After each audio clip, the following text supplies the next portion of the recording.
لطفاً در کانال ما مشترک شوید. ما به حمایت شما نیاز داریم.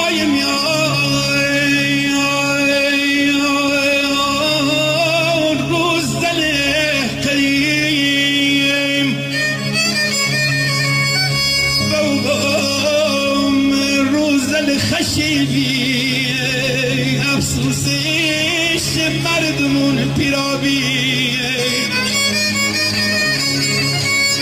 هی غریبه دلومی درده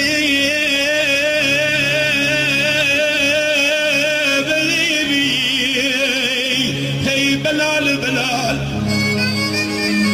بلال همیشه بلال زمونه شیعی پیرمو چرده بلتابنا